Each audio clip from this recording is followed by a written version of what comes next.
Congo. Today we discuss about Cherubin Okende. I'm just going to give you an update of what has been going on since last week, since last Sunday when I came live to you. Today, in the murder of Cherubin Okende, there's a different turnaround that the matter is taken. To that, the police had the chance, the court had the chance to listen to the driver testimony, the driver, the bodyguard, all the people around Cherubin Okende, people that are working on him on daily. Upon the preliminary result of the forensic examination on the murder weapon, it seems the PP, Public Prosecution of the Congo, said that the conclusion is that the weapon that was found on the passenger seat of the vehicle in which Cherubin Okende was found dead belongs to the bodyguard. That will raise eyebrow directly to people to think that it's the bodyguard who killed him. So far, the matter is under investigation. And Ensemble pour la République, the party of Moïse Katumbi, the platform to which Cherubin Okende belonged, denied the result, saying the public prosecutor has to wait for an independent result to intervene for them to conclude who killed Cherubin Okende. So that murder case is still going on. The upcoming day we'll know more about what happened really to Cherubin Okende and why they chose him as a target at this point in time. That was an update about that murder case.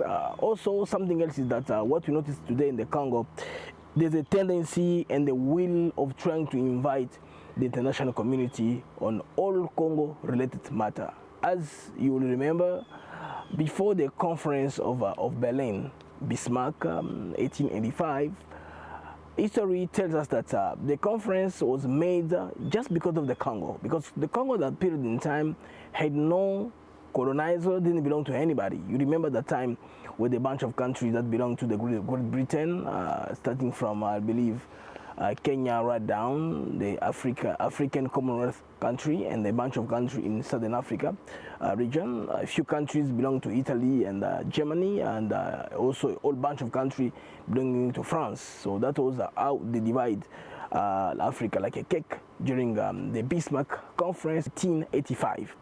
Now, when dividing the African continent, the Western nation at the table in Berlin did not take in consideration the tribes of the Congo. They didn't consider natural borders, for instance, as between Congo and Tanzania, we have a natural border which is Lake Tanganyika, but other country will find a family or clan or tribes that are across borders, which bring trouble in the future. But some African countries have been able to fix the border problems, and people understand, although they can belong to the same tribe, but they can be of two different nationality. One can be like Ghanaian, and one can be Nigerian, it can be Cameroonian, Nigerian. If we take the example, Nigeria as also Congo, a country of its 9 neighbors. Only one neighbor bring us problems is Rwanda. Rwanda, with the ambition of Paul Kagame, as you know, I've been talking recently about him. He's been lying, telling the people that that division of the map was done wrongly, and today there's a boom of population in Rwanda, which today is asking for more space for them to build their economy.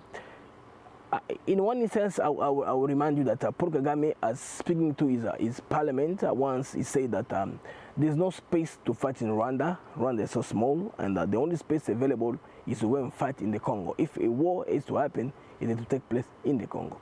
Now, let's go. Why does Rwanda want to fight in the Congo? At first, they say that the FDLR, the group militia that participated in the genocide in 1994 in Rwanda, they have been hiding in the Congo. Now, friend, let's think together one moment. The FDLR, when in 1994 until today, it's, I believe, 30 years in the above. Calculate 1994. 94, 6 years plus 20, 26 years. And to be an active soldier in the army in that period in time, maybe someone can be like 30 years old, 30, 25, 25-ish, 30-ish, and plus 26 years. Altogether, it's like 50 years. So most of FDLR soldiers today, they are old. Now, if Paul Kagame is still saying that the FDLR is trying to trouble security in Rwanda, I'm wondering if those soldiers that went in the refugee camp in the Congo did transmit their fight to the children. I don't understand that. And to be organized and they have weapon today and be fit to fight against Rwanda. Just an excuse that Rwanda has been funding to try and loot mineral resources from the Congo, its neighbor, which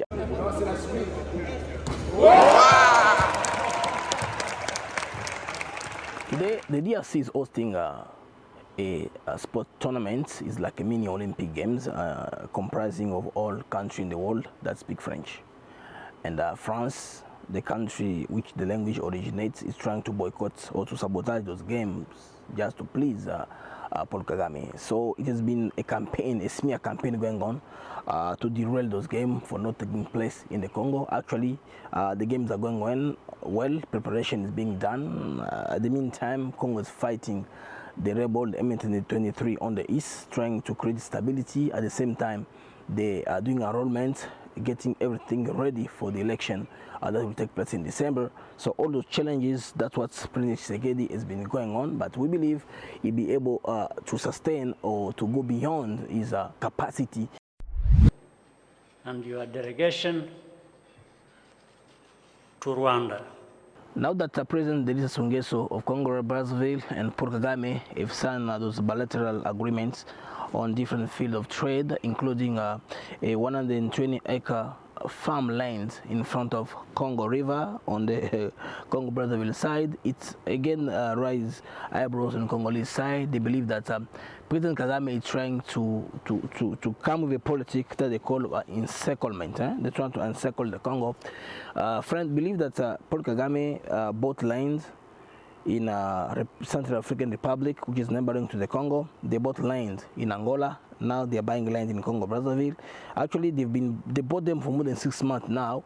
They're trying to start to exploit them, they say, in agriculture. But today in Congo, we understood that there rose a new phenomenon that we call Mobondo. Mobondo is a phenomenon where tribes are fighting between themselves. In case of the Congo, the Teke people and the Yaka are fighting. And the Teke, what we understand is that they originally came from Congo Brazzaville. I believe so, I hope so. No, they didn't come from Brazzaville, but they're across the both sides. So the Teke now are fighting with the Yaka for control of the lands, land rights, which is very difficult matter to solve at this period in time. So most deal that Congo Brazzaville came to Rwanda, they gave to a company called Crystal Ventures, a company that belonged to Paul Kagame and his family, trying to exploit to do business in Congo Brazzaville. Also, as you know, so Rwanda has been flying from Kigali to Brazzaville after the DRC have cancelled the routes to Goma and Kinshasa. It's now difficult for Rwanda to maintain its float in Africa in the Sub-Saharan region, and Congo is considering trying to ban Rwanda from its airspace. Can you believe? Once they ban Rwanda from Congolese airspace, instead of flying a direct shot, they be obliged to go around. Since Kagame is trying to encircle the Congo, I believe they understand the pain which is to fly from Kigali to Kampala, Central African Republic, Uganda, Central African Republic, Sudan, then after Sudan, Congo Brazzaville. So it should take like 8 hours flight instead of taking a direct shot from the Congo. But President Kagame doesn't consider that keeping a good relationship with his neighbor Congo is going to help the sub-region. Him instead is supporting the rebels, M23, defending the ethnicity, as he's been saying, of the Tutsi people. I believe he has to protect the rights because they came originally from Rwanda, and he believe is in the right to defend them at all cost. He doesn't care either Congolese die or they don't die. He doesn't care. For him, Congolese are not human. For him, they've taken that as they want. As long as he has what he wants, what he's pursuing, it's okay with him. Now, with all the trade that he got with Sassou Nguesso, a lot of Congolese are seeing that with a very different they're a bit reluctant the relationship between Kagame and Sassou Nguesso. People believe that the future is not going to be clear as from today. Now, between Congo and Rwanda, a couple of years ago, the Rwanda authority did an announcement saying that they have to go inside the Congo officially to prevent the FDLR FOCA from disturbing security in Rwanda. They understood that there was a plan of FDLR to try to retake power as coming from the DRC. So recklessly, the Rwandan government did an announcement in the sense they are preparing to take all responsibility and to go in the Congo to solve the problem. Now, Congolese authority didn't take time to retaliate. There was a response from Sylvain Kenge, spokesperson of the Congolese army, and after 24 hours, Rwanda to retract the statement saying they never said that, but they are ready to defend themselves, to retaliate if there's any provocation from the Congolese side, from Congolese government. Now, Congo today have done a demonstration, have proven to the whole world that we are ready in terms of men, of troops, and weapons. Because Paul Kagame has been talking too much, putting demo videos online on how his forces are ready to fight in the Congo should the war take place. They've been showing how they've armored vehicle in Mozambique, in the in South African Republic, and in South Sudan. They've been trying to see that they've a unit, special forces of elite units that are very well. The Republican Guard of the DRC, which is led by Commander Gabi Ephraim, they've done a demonstration throughout the country. The key city in which they did a demonstration, a military drill, was Lubumbashi, Kinshasa 6,500 men, Lubumbashi with 3,500 men, Kalemi and Likasi, Kolwezi. So men had to march through the city, the street of the city, with heavy weapon, well done uniforms, well gears, and night vision. They were prepared. Today I'm dressed up in a red beretta in solidarity with my people of the Congo. The way they've demonstrated in the military drill that Congo is ready to any eventuality.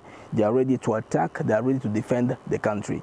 I believe on top of that, they also have a number of airplane fly jets that they can use in case of any war to come between them and Rwanda now. But well, as I can tell you, in security-wise, today people in Congo, they are starting to gain confidence again in their government.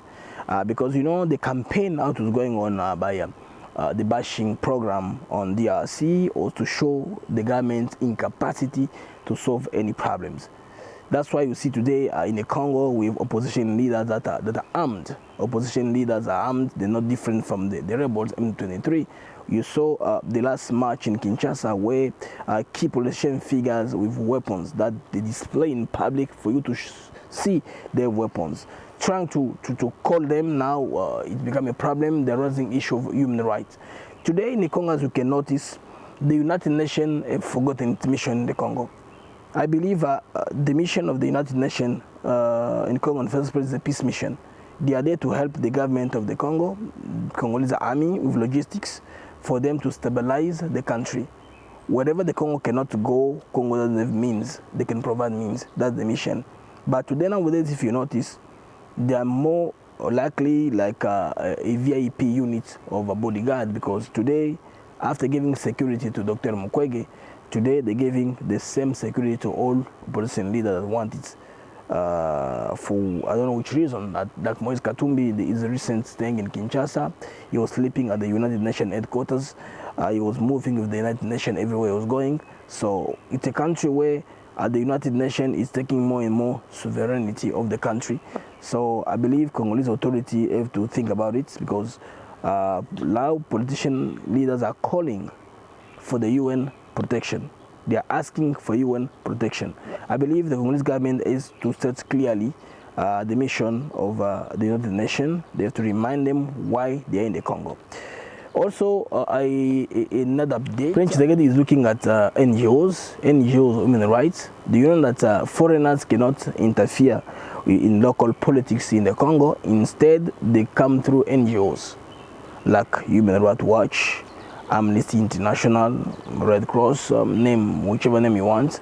Those are human rights organizations that are troubling the country now, and most of them are full of people that are not Congolese, trying to bring turmoil in the country, trying to bring an uprising, because they are there to witness and to confirm to the rest of the world. So friend, that was Congo today for this week. See you next time with more shows.